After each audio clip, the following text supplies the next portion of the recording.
नैकहाई का मैदान बीहड़ नदी के किनारे रणभूमि सज चुकी थी। अब सवाल उठता है, इसे नैकहाई युद्ध क्यों कहा गया? क्योंकि यह भीषण संग्राम नैकहाई नामक गांव मैदान में लड़ा गया था। कहा जाता है कि मराठों ने यहाँ चारों ओर खाइयां खोदकर मोर्चा बनाया था और इसीलिए इसे नैकहाई भी कहा जाता है। 4 दिसंबर 1798 की रात मराठों ने चारों ओर से खाइयां खोदकर हमला कर दिया, लेकिन इन सब के बीच 200 वीर बघेल सैनिक अपनी तलवारें और तीर कमानों के साथ 10,000 की सेना पर शेरों की तरह टूट पड़े।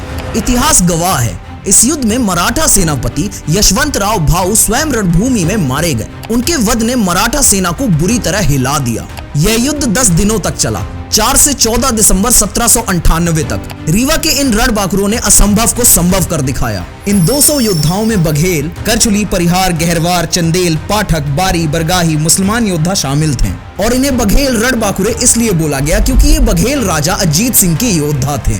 हालांकि अंत में मराठा सेना ने रीवा का किला घेर लिया और राजा अजीत सिंह को हार माननी पड़ी। मराठों ने 12 लाख रुपए का जुर्माना वसूला, लेकिन इतिहास में याद रही वो 200 की टुकड़ी जिसने 10,000 को चुनौती दी थी। बाबूपुर रीवा में आज भी उन 23 शहीद वीरों की याद में छतरियां खड़ी हैं और अब एक नैकहाई विजय स्थल बनाया जा रहा है ताकि आने वाली पीढ़ियां इस गौरव गाथा को ना भूलें। इस युद्ध का एक और पहलू भी था। भले ही रीवा ने उस समय हार मान ली, लेकिन इस युद्ध ने मराठों की शक्ति को बहुत कमजोर कर दिया। इसी कमजोरी का फायदा उठाकर ब्रिटिश ईस्ट इंडिया कंपनी ने कुछ ही सालों में बुंदेलखंड और मध्य भारत पर अपनी पकड़ मजबूत कर ली। बाद में राजनीतिक कारणों से रीवा और अंग्रेजों के बीच दोस्ताना रिश्ते बने, लेकिन नैकहाई का शौर्य हमेशा आजादी की गूंज बनकर याद रहा। दोस्तों, नैकहाई का युद्ध हमें सिखाता है किसी भी संघर्ष में संख्या नहीं बल्कि साहस और आत्मबल जीतता है।